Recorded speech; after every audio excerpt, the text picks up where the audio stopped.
வணக்கம். இது 3S production வழங்கும் டாக்டர் மோட்டோர், அதாவது கார் மருத்துவர். இன்று இந்த அங்கத்திலே ஒரு கார் இன்ஜினில் பொருத்தப்பட்டிருக்கிற மவுண்டிங்கை குறித்து விளக்கவிருக்கிறேன். கடந்த வாரத்தில் யூடியூப் சேனலில் கொமெண்ட் ஒன்றை நான் பார்த்தேன். நீலவேணி சுந்தரம் அப்படின்றவங்க அந்த கொமெண்டை போட்டிருந்தாங்க. இன்ஜின் மவுண்டிங்கை குறித்து விளக்க முடியுமா என்று கேட்டிருந்தாங்க. அதனால தான் நான் அது குறித்து விளக்கவிருக்கிறேன். அது மட்டும் இல்லாமல் சென்ற வாரம் தகப்பனார் தினம். நான் ஒவ்வொரு தகப்பனாருக்கும் தகப்பனார் தின வாழ்த்துக்களை தெரிவித்துக் கொள்கின்றேன். அந்த தினத்தை ஒட்டி நான் ஒரு ஷார்ட் ஃபிலிம் ஒன்றை கூட பதிவேற்றம் பண்ணியிருந்தேன். எதிர்பார்ப்பு அப்படின்ற ஷார்ட் ஃபிலிம் எல்லாரும் பார்த்துருப்பீங்க. அது எங்களுடைய டீமில் தயாரிக்கப்பட்ட ஒரு குறும்படம். அதே போல் இந்த வாரத்திலையும் ஞாயிற்றுக்கிழமை அன்று இன்னொரு ஷார்ட் ஃபிலிமையும் நான் பதிவேற்றம் பண்ணுவேன். அந்த குறும்படத்தோட பேர் நமக்கு சோறு தான் முக்கியம். படத்தை பார்த்துட்டு நீங்கள் நல்லா இருக்குது நல்லா இல்லைன்றதை உங்களோட கொமெண்டில் நீங்கள் போடுங்க. ப்ளூ சட்டை மாறன்னு உங்களுக்கு எல்லாருக்கும் தெரியும். அந்த படத்துக்குள்ளேயே பூந்து ரிவ்யூ பண்ணுவார். என்னை பொறுத்தவரையிலும் அவர் ரிவ்யூ பண்ணுற படம் எல்லாமே ஒரு டாப்பான படம்னு வச்சுக்கலேன். அஜித், விஜய், ரஜினி, கமல் இவங்களாம் நடிக்கிற ஒரு டாப்பான படத்தை நல்லாவே இல்லை, அந்த படத்தை பார்க்காதீங்க, அதுக்கு பதிலாக நீங்கள் வீட்டில் கச்சான் சாப்பிட்டு கவுந்தடிச்சு படுத்துக்கலாம் அப்படின்ற மாதிரி தான் அவர் பேசுவார். எதெல்லாம் ஒரு குறை சொல்கிறாரோ அந்த படம்லாம் நல்லா இருக்கும். அதே மாதிரி தான் இந்த படத்தையும் அவர் குறை தான் சொல்லியிருக்காரு. ஆனால் நீங்கள் பாருங்கள், அது நிச்சயமாக நல்லா இருக்கும்னு நான் நம்புகிறேன். அது உங்களுக்கு தான் தெரியும். சரி, நாம் காலத்தை தாமதிக்காமல் நிகழ்ச்சிக்குள்ளே போவோம்.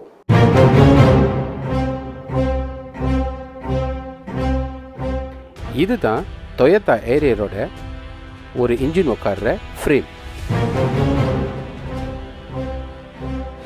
இப்போ நான் ஒரு பொருள் எடுத்துகிட்டு வந்து அந்த ஃப்ரேம் மேலே பொருத்துறேன் பாருங்கள், அதுதான் இன்ஜின் மவுண்டிங். ஒரு கார் இன்ஜினோட முழு வெயிட்டையும் இந்த மவுண்டிங் தான் சுமந்து கொள்ளும். அதனால் தமிழில் இதுக்கு சுமை தாங்கின்னு பேர் வச்சாலும் தப்பு இல்லை. 4 பக்கமும் மவுண்டிங் வச்சுட்டு அந்த மவுண்டிங்கில் தான் இந்த இன்ஜினு உட்காரும். ஒரு வேளை ரப்பர் மவுண்டிங் பிஞ்சு என்ஜின் இந்த பாடி மேலே உக்காந்துருச்சுன்னா இன்ஜினோட அதிர்வுக்கு நம்மளோட பாடியே அதிரும். இப்போ நீங்கள் கேட்கலாம், எவ்வளோ காலம் இந்த இன்ஜின் மவுண்டிங் தாங்கும்னு. 3 to 5 வருடம் இந்த இன்ஜின் மவுண்டிங் தாங்கும். அதையும் தாண்டினா 80,000 கிலோமீட்டர் அல்லது 100,000 கிலோமீட்டரில் உங்களுக்கு மேஜர் சர்வீஸ் வரும். அந்த நேரத்தில் இன்ஜின் மவுண்டிங்கை மாற்றிக்கொள்ளலாம். இப்போ நீங்கள் பார்க்குறது மெர்சிடிஸ் பென்ஸோட இன்ஜின் மவுண்டிங். உங்கள் வலது பக்கத்தில் இருக்கிறது புது மவுண்டிங், நல்லா உயரமாக இருக்குது. அதே சமயத்தில் உங்கள் இடது பக்கத்தில் பழைய மவுண்டிங் இருக்குது. அது பாருங்கள் எவ்வளோ தூரத்துக்கு முன்னுக்குள்ளே பாகம் இறங்கி இருக்குதுன்னுட்டு. அப்படி தான் காலப்போக்கில் அந்த மவுண்டிங் இறங்கிடும். இதுவும் ஒரு மெர்சிடிஸ் பென்ஸோட இன்ஜின் மவுண்டிங் தான். உங்கள் வலது பக்கத்தில் இருக்கிற மவுண்டிங்கில் என்ன கசிஞ்சிருக்குது கவனிங்க. ஆமாம், அது ஹைட்ராலிக் ஆயில்.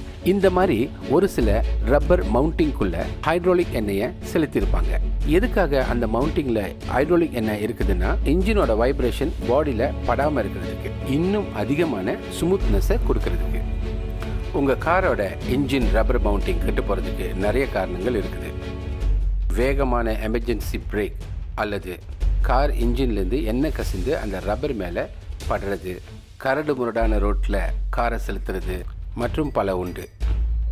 இந்த சேனல் உங்களுக்கு பிடிச்சிருந்துச்சுன்னா மறக்காமல் எங்களுடைய யூடியூப் சேனலில் போயிட்டு சப்ஸ்கிரைப் பண்ணி பெல் பட்டனை அமுத்தி வச்சுக்கொள்ளுங்க. அப்போ தான் நாங்கள் போடுற ஒவ்வொரு வீடியோவையும் நீங்கள் பார்க்க முடியும். If you like this video, kindly subscribe, share and don't forget to press the bell button.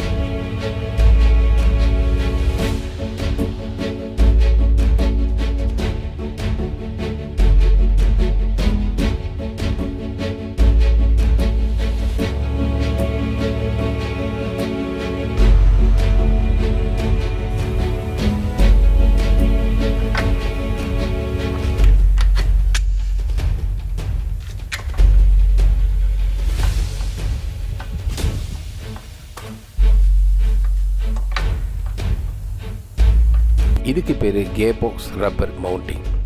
கேபாக்ஸோட பிரேக்கெட்டை இது மேலே வச்சு கட்டுவாங்க. இது முன்னுக்குள்ளே ரப்பர் மவுண்டிங். பாருங்கள், முன்னாலேயும் பின்னாலேயும் கொஞ்சம் இடைவெளி கொடுத்துருக்குறாங்க. அதாவது நீங்கள் டிலேயோ ஆர்லேயோ கியர் போட்டிங்கன்னா அந்த இன்ஜினு முன்னுக்கும் பின்னுக்கும் நகரும். அதுக்கு தான் அப்படி ஒரு இடைவெளி கொடுத்துருக்குறாங்க. எப்படி நமக்கு இன்ஜின் மவுண்டிங் கெட்டு போச்சுன்னு தெரியும்னாக்கா, காரை ஸ்டார்ட் பண்ணி விட்டு இந்த மாதிரி ஸ்டேரிங்கில் கையை வச்சு பார்த்தீங்கன்னா அதோட வைப்ரேஷன் அதிகமாக இருக்கும். பிறகு டியில் போட்டு அல்லது ஆரில் போட்டு உங்களோட கியர் லிவரில் கூட உங்களோட கையை வச்சு நீங்கள் பார்க்கலாம். மவுண்டிங் உண்மையிலேயே கெட்டு போயிருந்துச்சுன்னா அந்த அதிர்வை உங்களால் உணர முடியும்.